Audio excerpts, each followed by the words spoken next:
Good morning, good evening, good afternoon from wherever you are in the world, and welcome once more to the Right on Track podcast, show where we talk about everything Thomas and Friends and the Railway series. I am Connor Jonas, and once more, Tom Denham and Tom Parry are busy with multiple different tasks. So, I've got current fill-in host, Em. Welcome back, Em. Hi, Connor. How you doing? Doing good. How about yourself, man? I'm doing good. It's great to be back. Now, Em, what episodes are we going to be reviewing today? So today we've actually got 4 episodes. I'm looking forward to some of these. We've got Harold and the Flying Horse, The Grand Opening, Best Dressed Engine, and finally we have Gordon and Spencer. 4 episodes. That's going to be a lot to cover, so I think that we should start flying through them. We'll start with our first episode, Harold and the Flying Horse, where Harold is lamenting that he isn't able to go to the fete. Thomas puffed in with some passengers. "Where are you going next?" buzzed Harold. "To the vicar's fete, of course. Isn't everyone?" "Everyone except me," replied Harold. "I'm on duty." "Yes, indeed," said Thomas kindly. "Being a rescue helicopter is important work."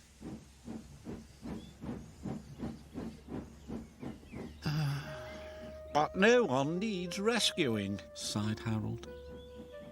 So we've just heard a clip from Harold and the Flying Horse. He's got no one to rescue. That's quite unfortunate.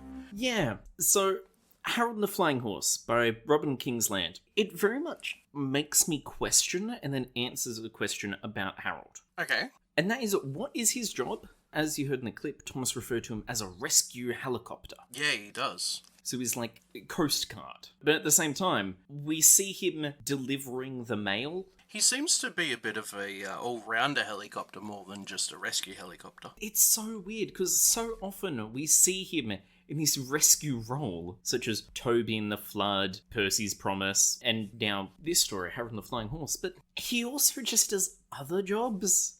In Percy and Harold, he just seems to be a normal helicopter with no discernible profession. Yeah, it does seem that way, doesn't it? I don't know what Harold's job is, but for the sake of this story, he's a rescue helicopter. Specifically, he is a rescue helicopter that is very upset because the vicar's fate is continuing on. Nice continuity from previous series there. And Harold would love to go and join in all the festivities, however he is on patrol and has got no one to rescue, so there's not even any action for him, it's just boring waiting around. When, later that day, he gets an urgent call from the Fat Controller. Is there a broken dam? People in distress? No, a horse is stuck and the children will be sad if the horse isn't at the fair. That's the urgent call. So, Harold is sent to rescue the horse, who is named Pegasus, and then Harold slips his sling under Pegasus and flies over to the fete, and everyone's happy. And that's about it with this story, which I feel highlights something about it, on how it doesn't have much meat to it. No, I completely agree. Like, out of the series 7 episodes that we're looking at, it feels like one of the less meat ones. Out of the 4 episodes we're reviewing today, Harold and the Flying Horse definitely feels the weakest. Yeah, I'm completely there. It's like you're getting a box of chicken wings from somewhere, and it's the one with the least meat on the bone. This episode, it starts, and it either goes super fast, yep, or it drags on forever. No, you're right. Depending on your mood, this episode fits either of those things. When I was watching it before, it went by super fast to me. It's like, oh, he isn't able to go to the fete. Oh, there's a horse that needs rescuing. He's at the fete. The end. Yeah, no, I completely agree with you there. It feels sped up. It feels like it was only designed for maybe a minute or two, and they've had to flesh it out with things that didn't necessarily need to be in there. Essentially, you see disappointment, problem, quick solution, done. It almost feels like that it's a magazine story. Yeah, no, I'll agree with you there. It's not based off a magazine story. I found nothing that says it's based off of anything. It seems to be entirely original, but it very much feels like a magazine story. However, there are of course, some good things about this episode. The very first thing about this, I mentioned continuity. We get the return of the Vicar's Fate, something that we've had reference of in Series 2, Series 3, a few other times, and now. Yeah. It seems to be a nice reoccurring thing, and I like that it's back. It's something that I didn't know that I was missing from the world of Thomas, and that was the Vicar, his orchard, and the Fate. It is also nice that we at least get to see the Vicar. We get to see Trevor. We get to see Birdie. They don't speak, but it's still nice to see them. On the note of Trevor, you actually get some stock footage here from Special Attraction, along with stock footage from multiple other episodes, including Series 4 episode Trucks, where we see Duke crossing Viaduct with Harold flying by. Yeah, so to me, it's really great to see Duke again. Yes. It is also the most bittersweet moment for those that are fans of Duke, as it is the last ever time he is seen on screen. Farewell. He doesn't come back for the CGI, unfortunately, and he doesn't come back within the model series. The thing is, Duke hasn't had any role as a character since Series 4. So every time we've seen him after that has just been stock footage. And then this is the last time we ever get that stock footage. It's the last ever time we get that stock footage, and it's not even a narrow gauge based story. No. It feels like a really bittersweet send-off. It feels like he's just been locked up in his shed again. There's no celebration, there's no fanfare. It's just a quiet disappearance. So this is how it ends, not with a bang, but with a whimper. To see one of your most favourite characters not return after being used in stock footage, it is quite bittersweet. However, of course, there's nothing that implies this is the last time you see Duke. It's just, he's there, and then from now on, he's not there. Which, it's sad, but there are still some more lovely things about this episode. Yes. One of which, for me, is the opening scene. Oh? As we saw in Peace and Quiet, it's the Sudbury Castle again. Yes, Sudbury Castle with the rule of 3 for screen composition. Yes, it's a photographic term. You try and make sure you've got things separated between your bottom third, middle third, and top third in your photo. You've got 9 squares. You got 9 squares. You usually try and have your focus in that middle. But this scene just works well in the top, middle, bottom perspective. Got that frame of the trees in the top third. You've got the castle and the railway in the middle third. And then you've got the green with the flowers in the bottom. It's always a beautiful sight to see. You're a sucker for Sudbury Castle. I really am. So anytime it appears, it's going to be brought up again. It's the castle, guys. It's the castle. Guys, it's the castle. Quick, look. Yay!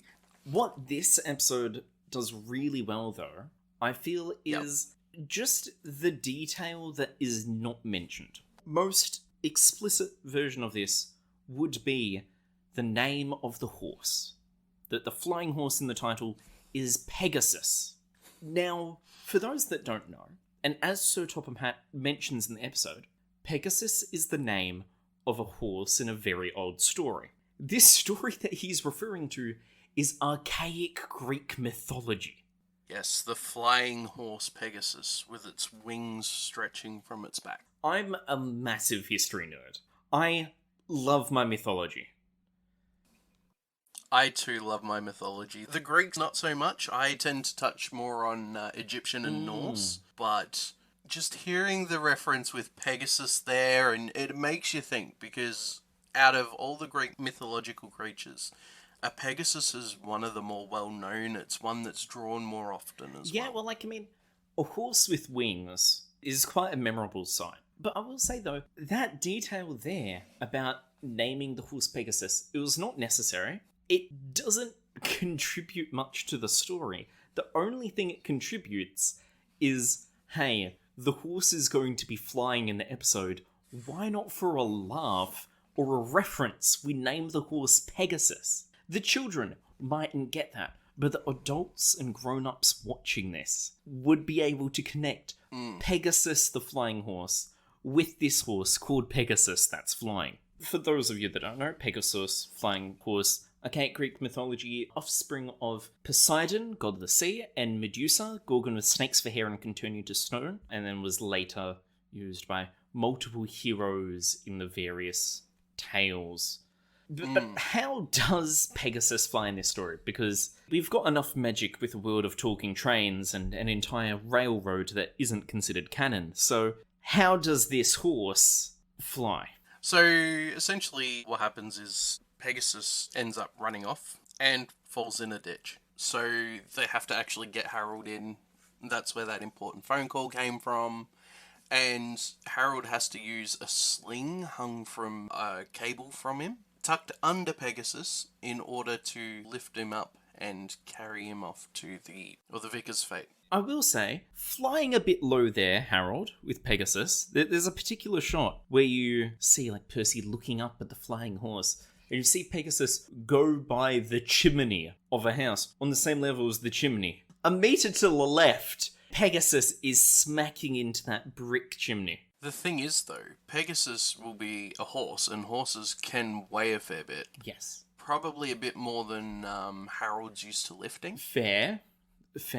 So he might not be able to get the altitude required to clear all these buildings height-wise with Pegasus. Even so, why is he flying so close to them? Instead, he's flying right above Maithwaite and nearly taking the tops off the station. He's got an unintentional wrecking ball, essentially. Thankfully, nothing occurs with it, and then eventually lowers Pegasus down at the fate, and then he's able to enjoy it a bit as well. By the way, lifting a horse with a helicopter is not as far-fetched an idea as you may think. No, I'm pretty sure it's happened. Multiple times, very quick newspaper search, and you're able to find about 2 or 3 times it's happened within the past few years. The other thing is, it's not just horses that'll do it. I've seen a fair few cows and sheep get stuck as well. To which point you do need to bring in a crane or a helicopter. Now, this episode, the story's okay, but what's really disappointing about it is the fact that this is the last episode for Harold to be the sole main character in. It's the last time his name's in the title, actually. Yeah, very much on the same note of Duke. It's going out with a whimper.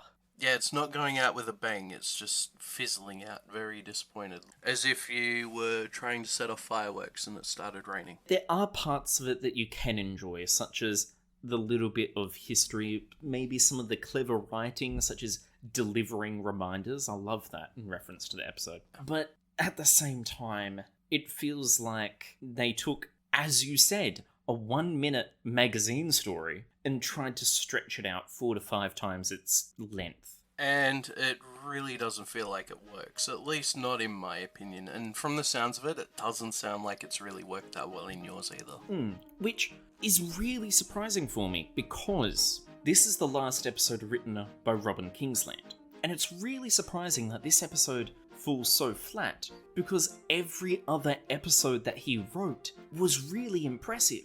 He wrote 4 stories in total for Thomas, Harold and the Flying Horse being one of them, the other 3 being Salty Secret, Scaredy Engines, and Gordon Takes a Tumble. Oh, they're all great episodes. Like, I love those. They're much more memorable, they're much more enjoyable than Harold and the Flying Horse. Yes. No, I'll definitely agree there. Every band is supposed to have that one song that isn't a hit. Every writer's supposed to have one story that isn't as good as the rest. But it's really surprising that, considering Robin Kingsland's track record, that we get Harold and the Flying Horse. As you were saying, every artist does have that one that just doesn't make it. Like, not as well as the others. And as much as it's disappointing that this one's it, I'm not disappointed that this one's it at the same time. Like, the other 3 that he's written, absolutely amazing episodes. I love them. So, the fact that this one falls a bit flat, it doesn't disappoint me as much. So with that, I think we move on to ratings. Well, just before we do, there's one little interesting bit of trivia. I find it interesting, at least. When the stock footage isn't used, did you notice that Harold is actually out of scale around the narrow gauge railway? Yes, I did notice that. And I believe I know the reason why. Well, I'm all ears if you happen that you might know the reason why. I'd definitely love to know. Okay. So, past Series 4, a majority of the narrow gauge engines were rebuilt into a larger scale in Series 5. Yep. Whilst in Series 4, they were to scale with the standard gauge engines. So therefore you would easily be able to have them in shots with each other. However, they only had one Harold model, which means they didn't have a larger Harold model to use when he's next to the larger narrow gauge engines. I hate to say it, I feel like that kind of didn't really help the episode here. I love watching for the story. I also sometimes pick up on things like this. It feels a little upsetting. It's not game breaker, absolute, no, don't want to watch this episode again. Like, I will sit and watch this episode again. It's just that once you see it the first time, it's very hard to unsee. You see, the thing is, it doesn't bother me. That's completely fair. I like my photography and stuff, so I guess that's where my mind tends to go towards. For this filming segment, some models are bigger than others, and they didn't account for that. That's just where I'm coming from, really. So with that, I think we should move on to the ratings. What do you feel that this episode is for you? Okay, so I'm having a lot of difficulty separating this episode from its good and bad. Because there are some good parts to it, but at the same time, I'm intentionally looking for good parts. Because I feel it's such a weak episode. I like the continuity of the fate. Some of the dialogue is nice. I love the tiny detail of the horse just being named Pegasus. However, overall, the story feels very weak to me, and whilst there are some fun and creative shots, they don't do too much for me. So with that, I'm going to give this episode a 5 out of 10. Okay, so I feel like we're kind of similar here. I'm not just looking for the good parts. Like, I look at the episode on the whole. I'll look at the good and the bad. Especially if you're the kind of person who you love certain characters and they just disappear with a whimper as opposed to a bang. That really doesn't help the situation much. I'm not going to give it a 5. I'm going to give it a 4 out of 10. The fact that it felt so quick, it felt like a magazine story that was just dragged out. It's a weak story. It is, yeah. And it hits a bit hard, and you want it to be stronger than it is, but I can't give it anything more than a 4. That's all good. So, we agree, whilst there are some good parts to Harold and the Flying Horse, it's a relatively weak story and isn't as grand as it should have been. Which will lead us into the next episode, the grand opening. What's the clip that we're going to be listening to, Em? With the grand opening, it sounds like a little engine is running a little bit late. The engines on the mountain railway were excited. They were helping to build a new line. It would take visitors to even more beautiful places on the island of Sodor. The Fat Controller arrived with important news. The grand opening is this afternoon. I will see the new line from the air. Lady Hat and I will arrive on Harold the helicopter. Just then, Skarloey chugged in. You're late for the announcement, complained the Fat Controller. Really useful engines are never late. I'm sorry, sir. Yes, a new railway line has been built on the Mountain Railway? The Skarloey Railway? The narrow gauge railway? It being called the Mountain Railway really throws me off, Em. It annoys me.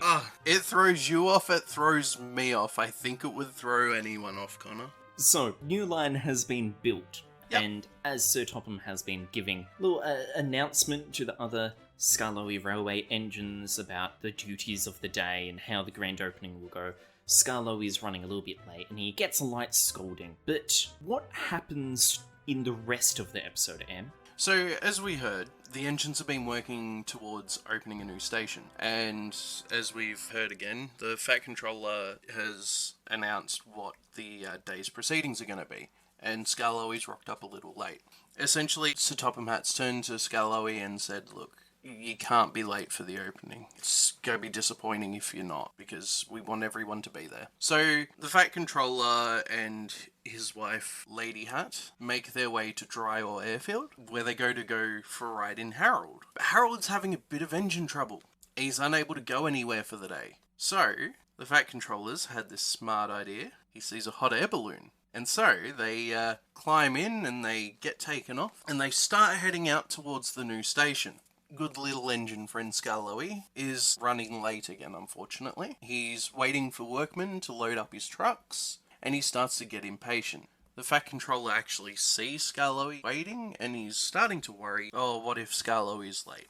Well, it seems that it might be a bit of good luck that Skarloey was running late, as the balloon ran out of fuel for the hot air. Lady Hat panics a bit, they end up landing in a tree, and Skarloey pulls up alongside. And the driver offers them a ride in the box van. So they jump in, and they get taken up to Rumblin' Bridge Station, where everyone else is waiting, and the Fat Controller opens the station. Yes, Rumbling Bridge Station being what I'm presuming is the first station on the new line that they've been busy building. I would say so, yes. So, the grand opening. Yes. So, this episode, I don't know where it falls in the timeline of the rest of the episodes, because this is the new line that's being worked on. I'm assuming this is the same new line that the Elephant Park Station is on that we see in The Runaway Elephant. You could be right, yeah. However, this is not the first time we've seen Rumblin' Bridge. We've seen it in Refreshment Lady's Tea Shop, Runaway Elephant, along with Harold and the Flying Horse. We've seen it multiple times, and in each of those shots, there have been people on the platform. Like, you could argue that all the previous times that we've seen it before this episode is when the line is being built. However, that doesn't explain the passengers on the platform. And you might also assume that this episode was filmed before the others. But no. The grand opening was the 24th episode filmed. Yeah, it's... All the others, Refreshment Lady's Tea Shop, Runaway Elephant, Harold and the Flying Horse, they all were filmed 19th episode or earlier. Exactly, yeah. Which makes no sense as to where this station occurs in the timeline of the rest of the narrow gauge episodes in Series 7. And what's really disappointing about all of this, what really hurts me, is that this is the last time that we will ever see or mention this station ever again. Mentioning it as Rumblin' Bridge, or it just doesn't appear again? Doesn't exist. That's... Which means that throughout the entirety of Series 7, you've seen this station, okay? With no explanation. Grand opening is hosted at this station, and you're like, oh, there's a new branch line, how cool. And then it just doesn't exist after this. It disappears. That's actually quite sad. I'm sad to hear that. It really annoys me, especially because the set for Rumbling Bridge Station is absolutely amazing. It's an island platform station with diverging tracks, small shed, and a giant ravine that the railway goes over. And instead of using water in the ravine, they use smoke. Yeah, they do, don't they? They've got a small smoke machine that you see in Runaway Elephant being used, and you see the edge of the smoke in Grand Opening as well. It's rocky terrain all around the place, and then it's never touched on again, and it so annoys me because I really like the idea of a new branch line, especially because we've seen multiple things leading up to this episode that hint at the branch line being built. You've got the Elephant Park Station. You get things such as the old wooden bridge, which may have been old Skarloey Railway, or it may be the new line that has been built. Yeah, indeed, you're right.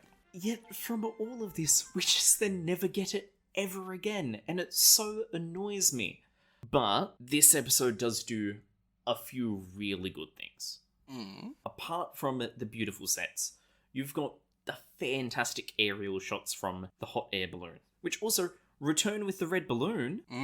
You finally get to see it again after James has inflated it once more of his steam. It's good to see the hot air balloon. It's good to see it in use. And they get some wonderful shots of the line. And this episode's just got some really nice locations over. It really does, yeah. Where the hot air balloon crashes down by the tree, Skarloey's there, and it's a small siding next to the tree with a farmhouse and a little road nearby. Right before that, you've got a brilliant shot where you see the hot air balloon falling down. Skarloey rounding the corner, and a little blue tractor crossing the crossing ahead of him. Yeah, you sure do. And it's so well done. So, my favourite scene from this whole episode would probably have to be once the balloons crashed and they look over at Skarloey. And from a photographer's point of view, seeing Skarloey framed there by the tree and like the basket and stuff, it's absolutely beautiful. I love it. A lot of thought definitely went into the shots of this episode. Oh, definitely. Yeah, I completely agree. But do you know what a lot of thought was not put into? What was a lot of thought not put into there, Connor? Where a crew member should stand. In this episode, you can see a crew member. Not just a hand, but like their full torso and head. Oh, really? Yep, in that shot I mentioned, with the blue tractor going over the crossing and Skarloey rounding the corner. Oh. You see, to the far left, behind the bush in the tree, you can see a crew member squat down and watch the blue tractor as it crosses the crossing. Oh dear. It's so clear that they're there. However, it is sort of hidden by the bush and tree. Mm-hmm. And whilst it is big movement, there's so much other movement happening on the screen at the time that your eyes aren't drawn to it. That's good. It's nice that your eyes aren't drawn directly into it. I will agree there. This episode, I love it. Written by James Mason, this episode really excels in its visuals.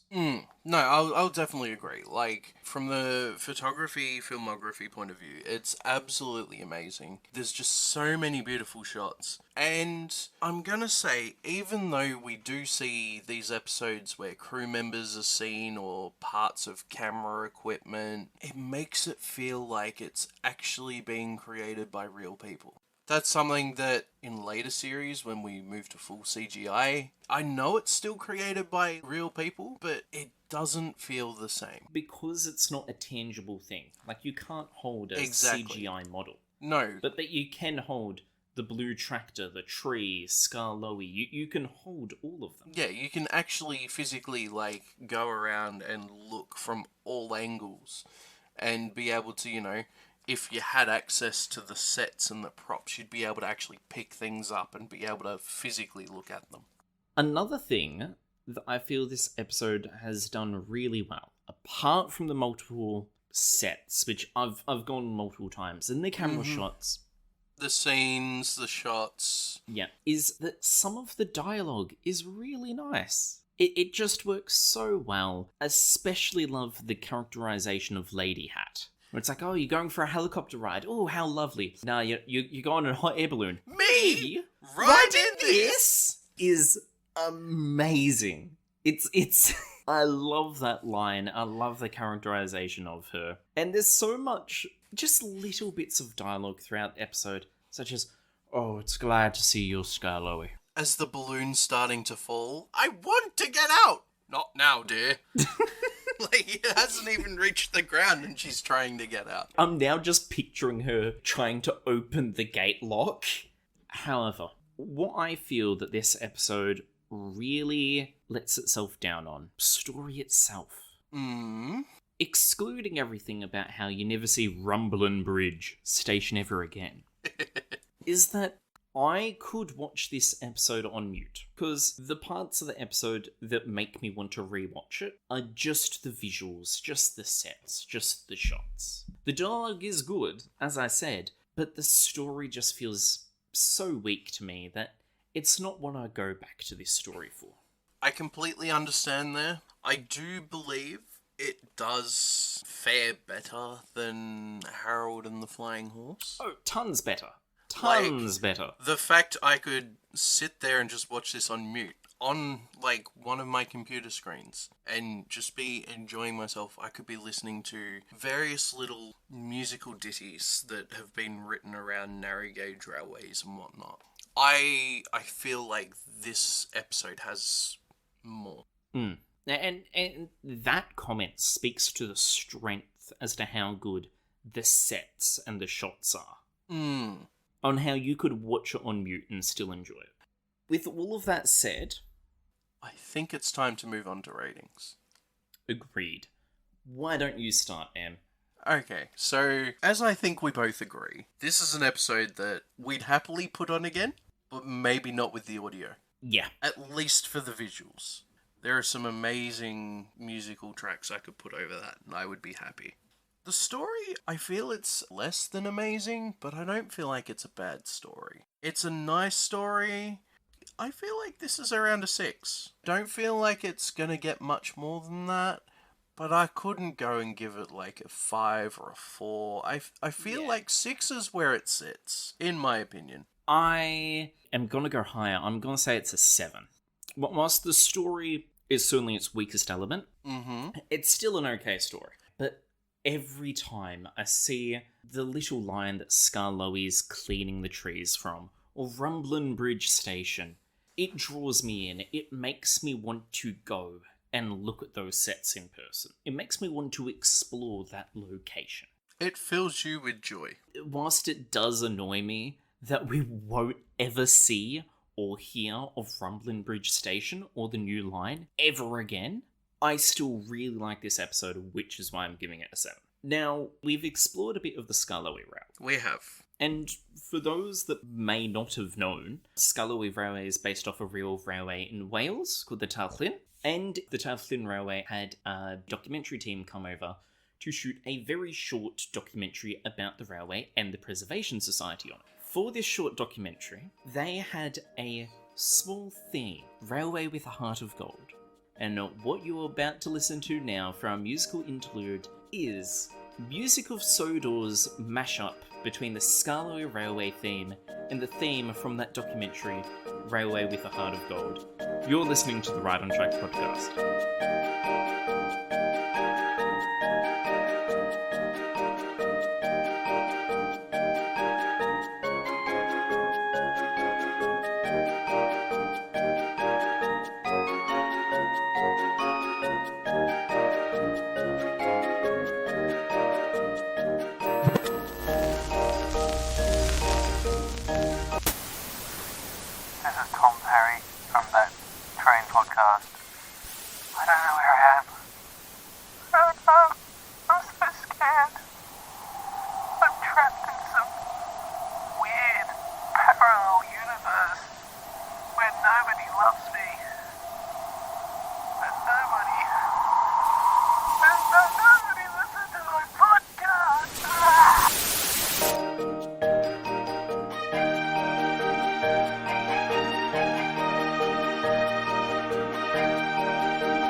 MusicofSodor's wonderful mashup of the Skarloey Railway theme and the theme from the Tailllyn Railway documentary, Railway with a Heart of Gold.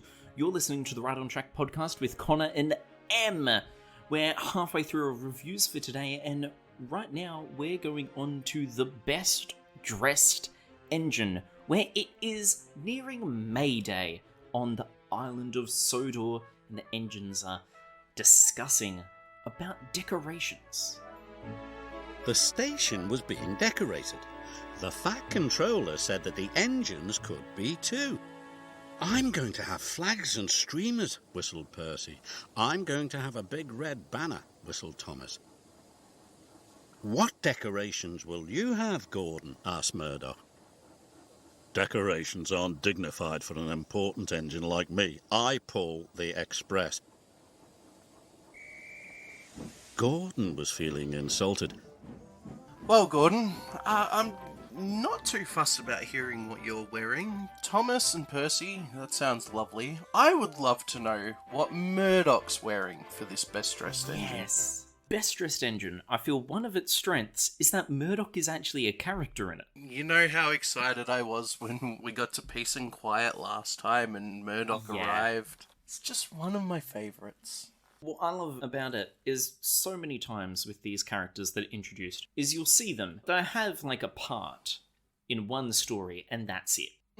Exactly. But I feel Murdoch in Best Dressed Engine, it just works so well. It really does. So, Connor, would you like to hear about what Best Dressed Engine involves? I am, and you mentioned at the end of last episode that you're actually looking forward to reviewing this episode, so please, do tell me about it.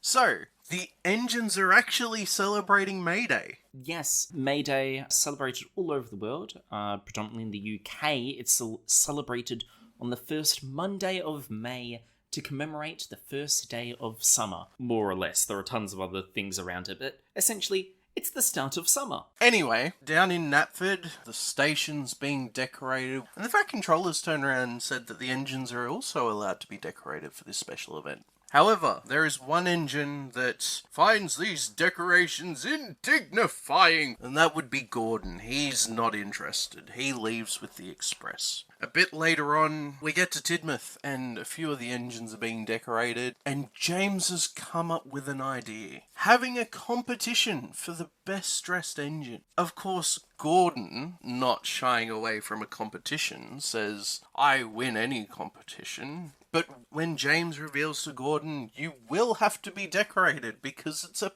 best dressed engine contest, Gordon changes his mind on a dime and goes, "Not me." So, he heads off again, running the Express again later that day. Heading towards a bridge when suddenly a banner that says Sodor May Festival gets blown off the side of the bridge and onto his front. He can't stop to get it cleaned off. He has to keep going and remain dressed up. At one point, Trevor's crossing the road with a cart of apples. He tries to clear the crossing in time because he's heard Gordon's whistle approaching, but he can't, and Gordon hits the edge of the trailer.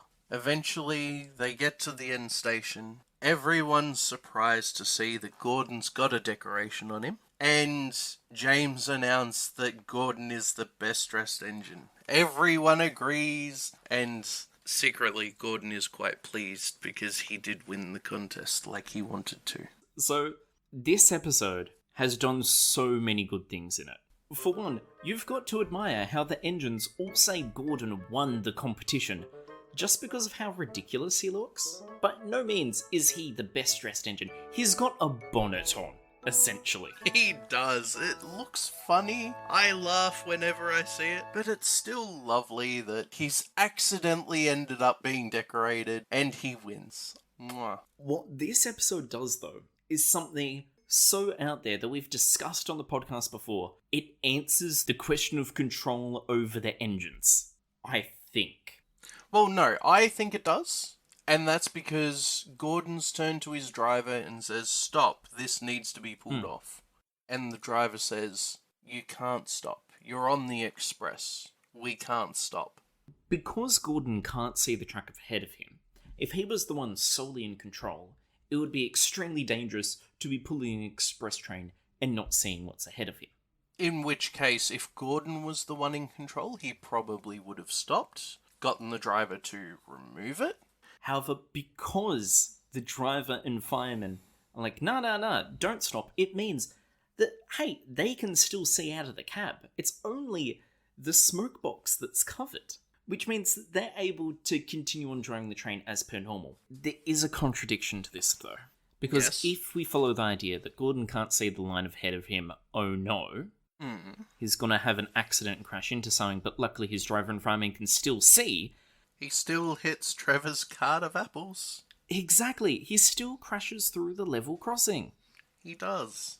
Which means that either the driver and fireman are purely incompetent, which judging by the signalman on Sodor wouldn't be a surprise, or Gordon's the one in control and he legitimately just couldn't see, and his driver's like, we'll be fine.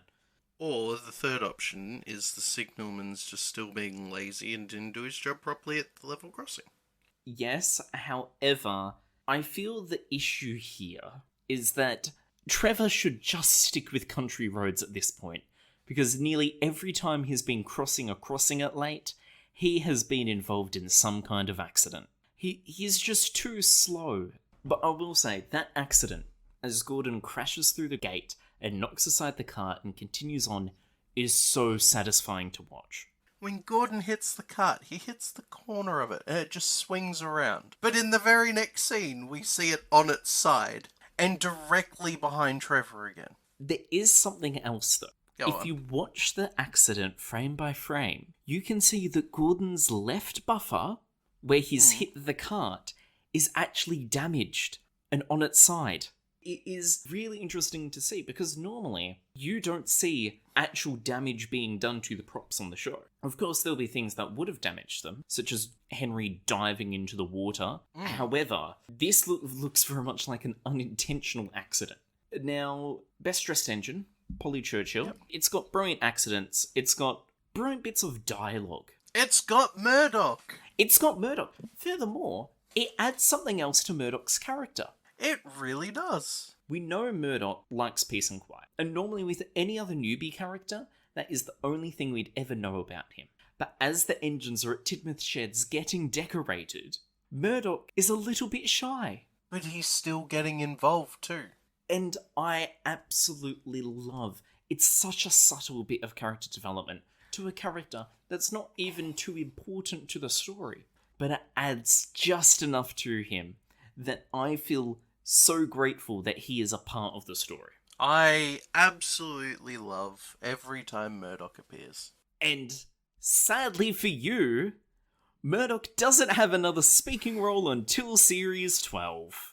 In Excellent Emily. I'm definitely gonna have to try and come back for that one if I can. This episode does so much for Murdoch, and unlike Rumblin' Bridge Station or Harold the Helicopter, where it's like the last main thing they have, whilst it's sad that we don't get a Murdoch line again until 5 series after this, I'm quite satisfied with Murdoch in this episode. Yeah, no, I definitely agree. So, can we talk interesting things that happen in the episode that aren't necessarily related to the story? Of course, go ahead. Number 1. We have stock footage from Series 1/2, I can't remember which one it is, for Zoomed In Thomas. Yeah, there's a Series 1 shot as Thomas is carrying the maypole, Yep. and it's a reverse shot from Thomas and the Breakdown Train. And when I first saw it, on one hand it was jarring, because I'm like, oh, that's Series 1. But at the same time, it's edited so flawlessly in that you don't notice it. Exactly.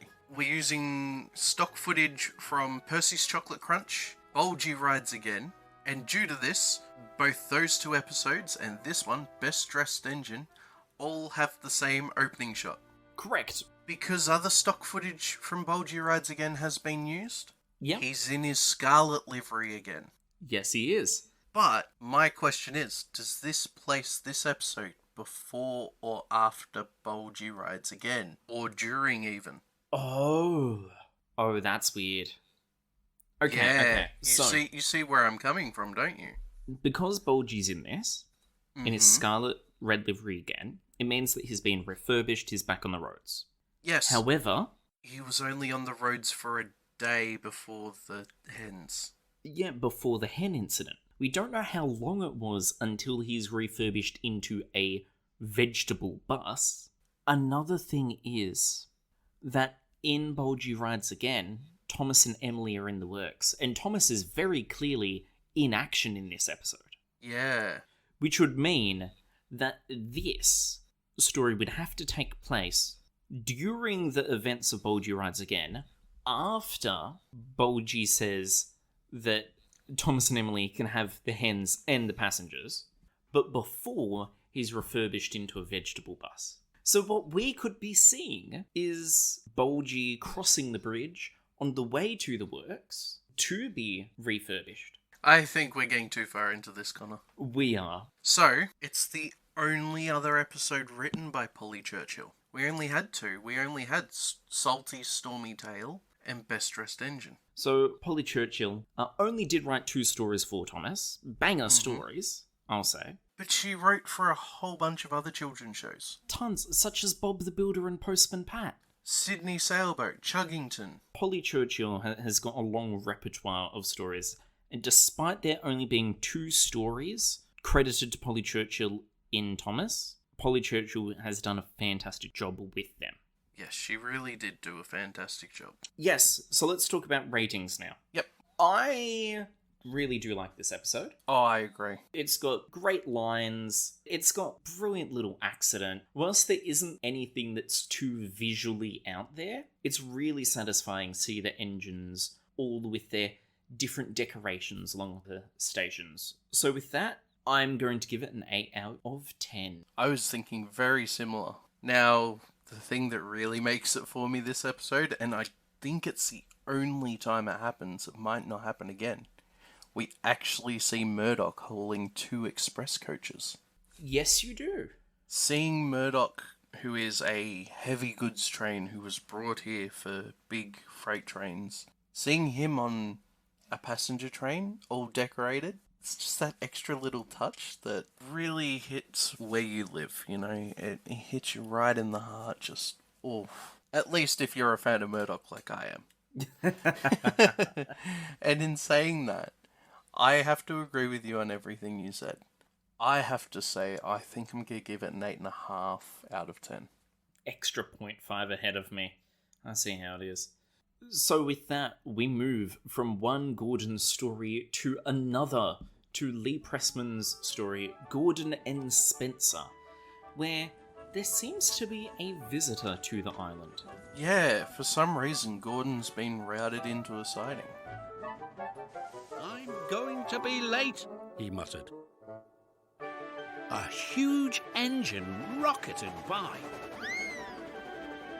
Steaming pistons! Who's that? Gordon soon found out. When he arrived at the shed, the huge engine was humming quietly. Who are you? This is Spencer. He's the fastest engine in the world. Huh. But secretly, Gordon was impressed. I'm the Duke and Duchess's private engine. I take them everywhere. Quiet. There will be a party for our guests at Marron Station. That's far away over Gordon's Hill. You'll need to take on plenty of water, muttered Gordon. I have plenty of water, wheezed Spencer. And he raced away. I was only trying to be useful, grunted Gordon.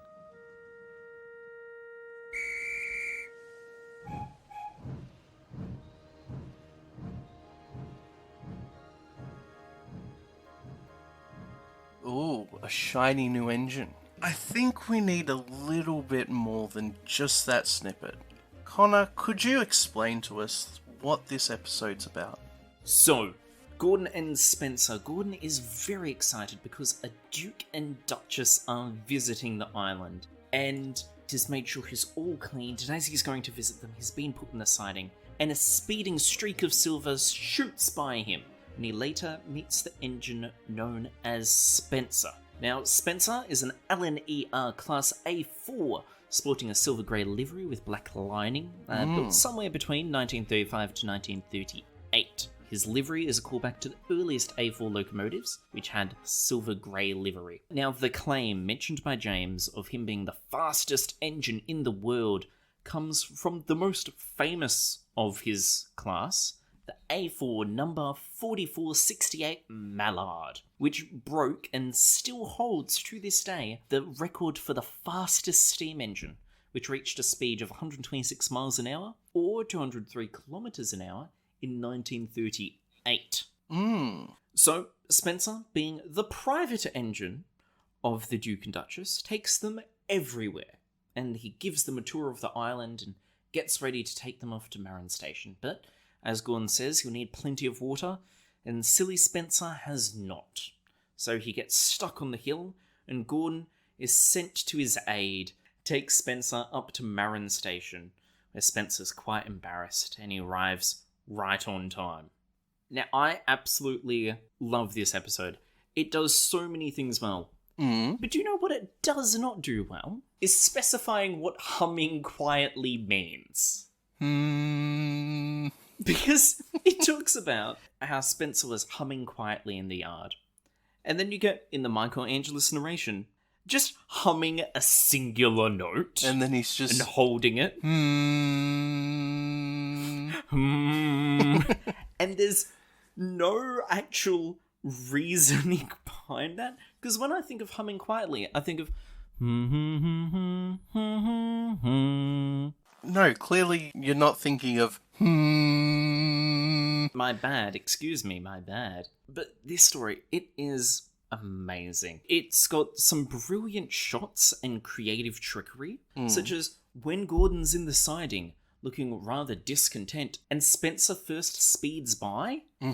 It's a flawless cut, but Gordon is then looking all shocked and surprised at Spencer speeding by. And they do the same trick later when Gordon is waiting at the station. It is so well done. They've got a brilliant short instrumentation of the 5 new engines in the shed song. Even more, when Spencer is giving the Duke and Duchess their tour around the island, you hear his theme play, Spencer's theme. And it's actually based off a real-life piece of music composed by Vivian Alice called The Coronation Scott. Oh wow, that's really amazing. Now, The Coronation Scott was a piece of music named after and in tribute to the train pulled the Coronation Scott. Which, it's a little bit funny. The Coronation Scott was a London, Midland and Scotland train. Yes, that was pulled by the rival company to the LNER, which is what the A4s were a part of. Which is where Spencer's design comes from. And the LNER A4s used to pull a train called the Coronation, which, to me, very much sounds like that Mike and Junior Campbell were there wondering, wow, what are we going to do for Spencer this engine? What theme should we have? And they looked up about his basis, the A4s, and they came across the train, the Coronation. And they searched the Coronation, and it came up with the Coronation Scott. And they found the music for the Coronation Scott, and they went for it without knowing that they were 2 separate trains pulled by rival companies. The music is astounding. I absolutely love it for Spencer's theme. Oh, it's amazing. In regards to Spencer, what they have got very correct, though, is his character. Out of all the new characters, I know you love Murdoch, but I feel that even above Murdoch, Spencer's character is so good and so accurate. Because Spencer is a brilliant foil to Gordon. He is everything Gordon ramped up to 11. You heard in the clip we played how Gordon was going, well, you need plenty of water. And Spencer goes, I have plenty of water, and storms off. And Gordon, he was only trying to help. And that shows not just that Gordon has matured a lot from his younger days, but how Spencer is everything Gordon ramped up to 11. He is ruder, grumpier, faster, arguably more important because he's a private engine, not just a express train. He is an upgraded version of Gordon's real-life basis, the LNER A1s. And he even gets stuck on Gordon's heel. They are, by all means, the same character. It's just that Gordon has had time to mature and is finally coming head-to-head with someone that is just like him. Exactly. Yeah, I completely agree. And that's one reason why I love this episode so much. We have to thank for that the writer of the episode, Lee Pressman, who, rather surprisingly, this is the first episode that Lee Pressman wrote, and is the only episode he wrote in the model series. Indeed. I mean, he doesn't appear again until the CGI series, Series 17, with Kevin's cranky friend. Yeah. So, the interesting thing, it's the first time we're properly introduced to Spencer, but it's not the first episode that Spencer appears in. Something fishy. Where you see him in the sheds. At Knapford, yes. Now, we're nearing the end of Series 7 with these episodes. We're so close. It's within sight. But that does mean that there are plenty of lasts, which you'll be hearing. This episode, Gordon and Spencer, is the last appearance of Douglas until the 11th series. This is also the last episode to be re-narrated by Michael Angelis for release in the United States. And This is also the last episode where Mike O'Donnell and Junior Campbell composed music for the United States. So, with that, I think we should move on to ratings. Yeah. And I would like to hear your review first. Okay. So, I love this episode. We've heard which one was my least favourite of this episode of the podcast. All the others, they're all, like, higher than that. I feel that this is very close to Best Dressed Engine. It's not quite there. I just can't put my finger on what it is. I don't feel I could give the absolute banger from Lee Pressman in the Model series. I just don't think I can rate it as high as Best Dressed Engine. But it's really not that far from it. I have to give this one a solid 8. I can't give it the extra 0.5. It's just something stopping me. You see, the thing is, this episode to me, it is near perfect. Oh, yeah. The music in Plenty of Places is really cool. The creativity of the shots is super, super good. And Spencer as a character, being everything Gordon, but ramped up to 11. It is amazing, and it's so good to have Gordon go head-to-head with someone just like him. So, with all that said, much like you, I can't give this episode that extra 0.5. With that said, I'm going to rank it 9.5. It's near perfect, I feel, this episode. I love it so much. I'm unable to pick why I can't give it that extra 0.5 of a point, but it is so good. But with all that being said and done, I'm afraid that brings us to the end of episode 57 of the Right on Track podcast. It does! Next week, we will be reviewing the final 3 episodes of Series 7. And what do they happen to be? We have Not So Hasty Puddings.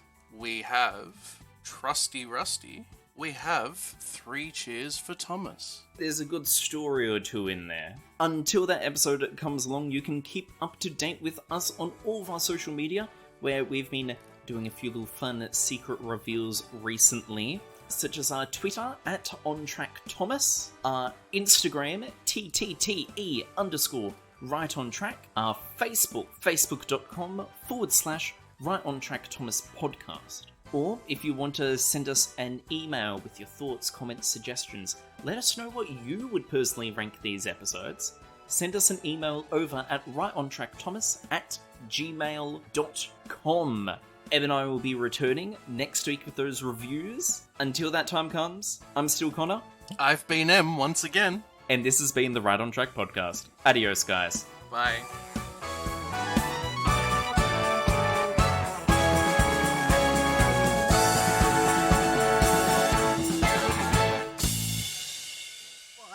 It's not pronounced rumbling. There's no G in the station. Rumblin'. It's Rumblin' Bridge. Rumbling. It feels like a certain song from the Blues Brothers, Rawhide. Rumblin'.